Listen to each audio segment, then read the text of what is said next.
In this video, I'm going to be introducing you guys to the rules of inference and a couple ways that you can use them. There will be no full practice problems. There won't be full proofs in this video. That will be the next video. Link will be down in the description when I post that. But this video is just going to talk about the rules of inference and introduce the laws and how you can, and a couple things that you should know about them. All right. So the first rule of inference I'm going to be talking about is called Modus Ponens. And this right here is quite a simple one. It basically states that if you have a conditional with the hypothesis and the conclusion, right? And you just have the hypothesis or the condition of the conditional by itself on the next line, then this entire statement can simplify to be. Now keep in mind with the rules of inference, they don't destroy the previous statement. So this will become more apparent when you're doing proofs with the rules of inference. If you know what propositional logic is, laws of propositional logic, they destroy the previous statements. But the thing about rules of inference is that you actually retain the previous statements. So when you morph A dash B to and A to B, it leaves these alone. These guys are still inside of your system. But of course, that will become more apparent when you actually do problems and you actually do proofs. I just want to state that ahead of time. Now, also another thing that you should know is that with the rule of inference, this doesn't only have to be a single statement. A does not have to be a single statement. A could be an entire statement. A could have been P or R dash Q. And you can have P or R by itself. And guess what this simplifies to? Using Modus Ponens, this guy, the conclusion of this logical statement, this argument, is Q. All right? So if you actually take a look at this problem, P or R is A. And at the bottom, it's still the same. The condition is at the next hypothesis inside of this argument. And we have a conditional at the top. So this guy is technically the B in this case for Modus Ponens. So we can send the B all the way down to the bottom. So keep in mind, rules of inference, this isn't just singular statements, okay? These rules of inference can apply to larger statements, and you kind of just group them up using the equation sheet. The next rule of inference is called Modus Tollens. And I know there's a lot of modus, but this is the last modus one. I think this is Latin. I'm not certain. But Modus Tollens, it has this format, A dash B, not B, and you can kind of turn this argument into not A. All right. Now, here's the thing. One thing that I want to point out, and I point these things out slowly throughout the video so you guys don't lose your attention span. But right here, A could also be not Q, not P, for example. So A could have been not P dash Q. We have not Q here.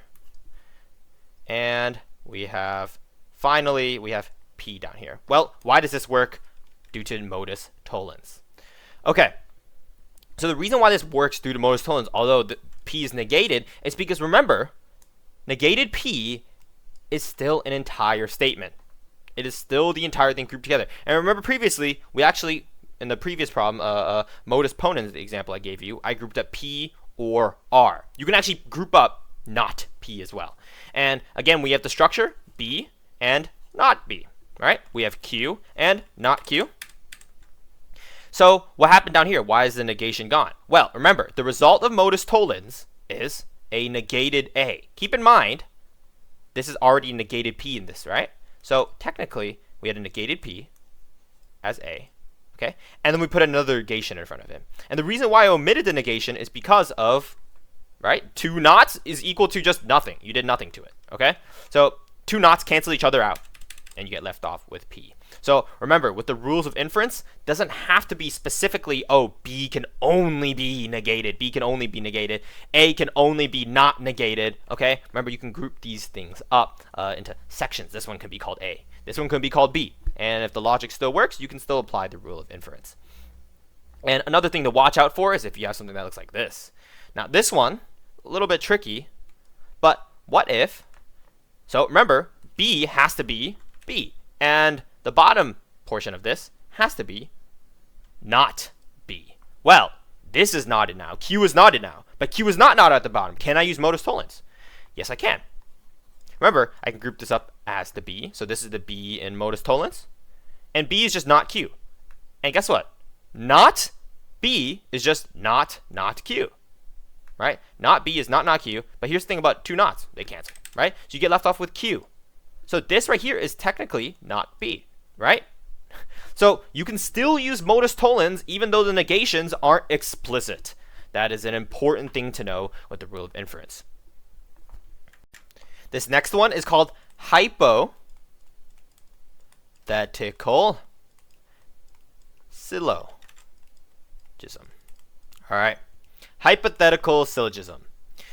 Well, we have A-B and B-C, and our final conclusion is A-C. And, I wouldn't say this is the correct way to think about it. I'm not certain. I haven't worked out the propositional logic for this. But, right, if you have A-B and you have B-C, then you can kind of, we have a B here. We can link them together a little bit.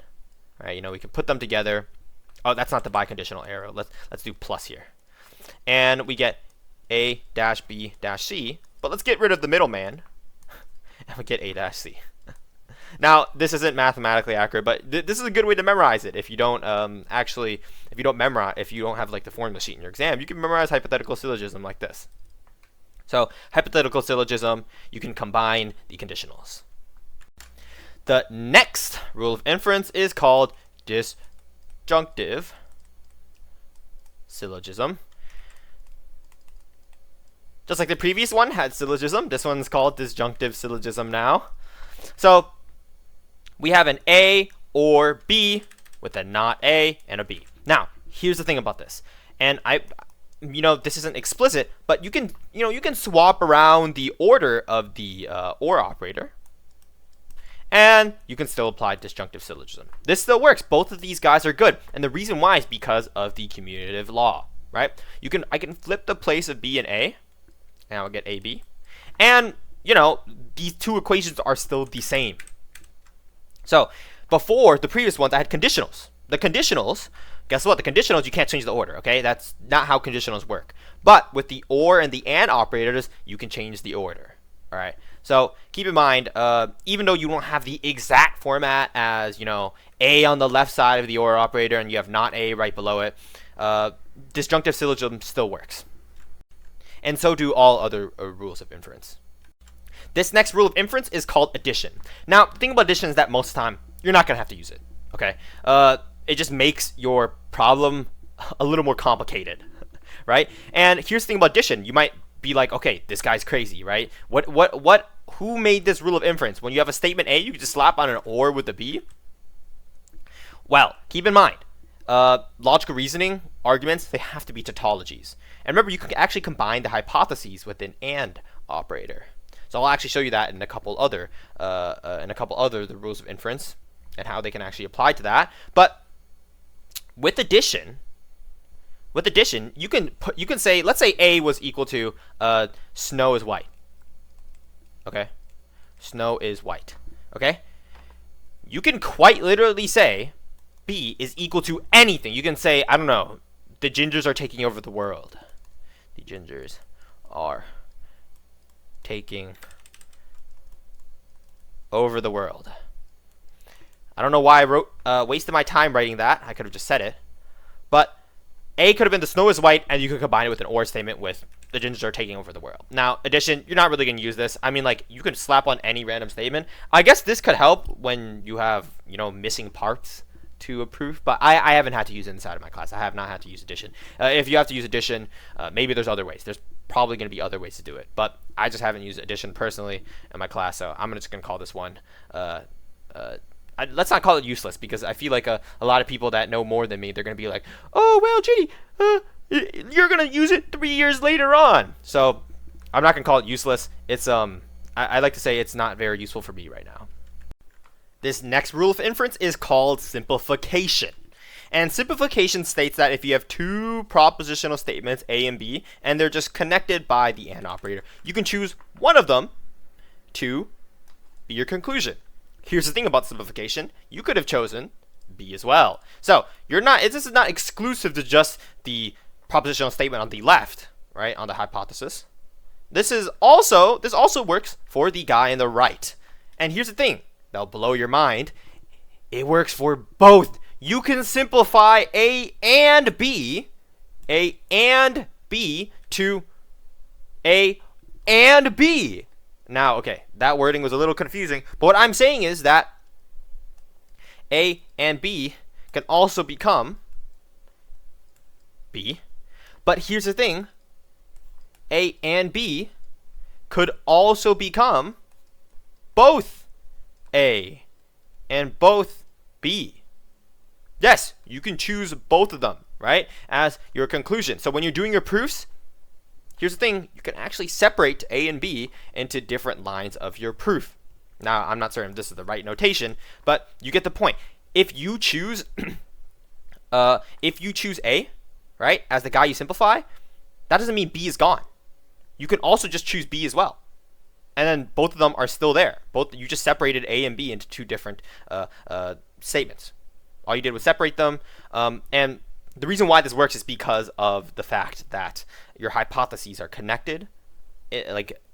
Implied, it's connected by the AND operator. So you can just, what's the problem with just separating them, right? So remember, in the previous video, I talked about logical reasoning. I introduced logical reasoning, and I mentioned that your hypotheses in your argument, the guys at the top right here, are connected by AND operators. And the reason why you can separate them is because they're connected by AND operators anyways. Why can't you just separate them, right? So remember, for simplification, if you choose A to simplify down to just A, you can also choose B as well after.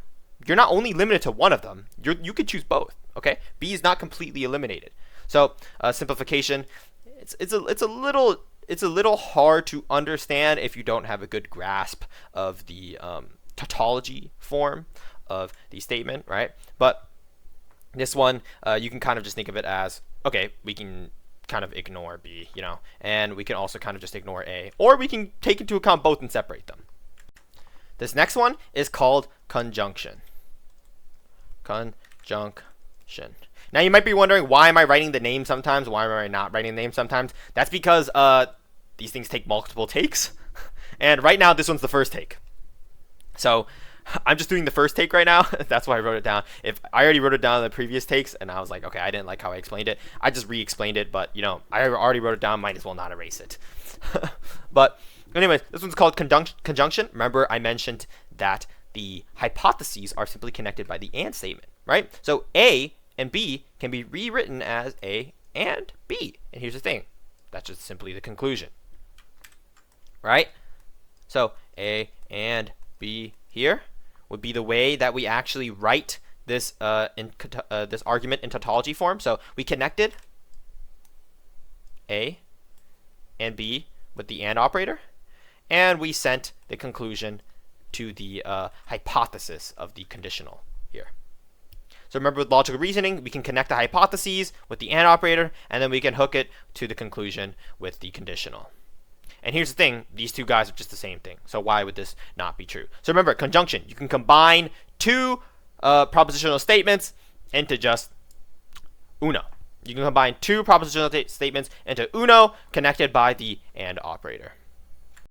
So this last one is called resolution. Now, maybe you noticed this, but I wrote down resolution already, so this is the second take of me talking about this, because the previous one I pronounced something really weird, and I was like, yeah, I don't like that, and I'll just record another one. But anyways, resolution, just right here, right in front of your face, right? You saw it in the formula sheet, but why does this work? Why does resolution work? Well, remember, we can combine your hypotheses with the AND operator. So we have A or B up here, and then now we have not A,